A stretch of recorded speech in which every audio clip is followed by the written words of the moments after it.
నువ్వు తిట్టినా నీ నోటి వెంట నా పేరొచ్చిందని సంబరపడతా,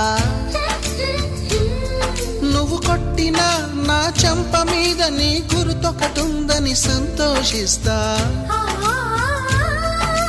మనసు పువ్వును అందించాను, కొప్పులో నిలుపుకుంటావో, కాలి కింద నలిపేస్తావో.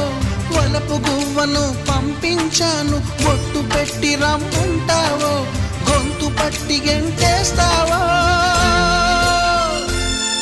ఏం చేసినా ఎవరాపినా చేసేది చేస్తుంటా. నువ్వు చూడు చూడకపో నే చూస్తూనే ఉంటా. మాట్లాడు ఆడకపో మాట్లాడుతూనే ఉంటా.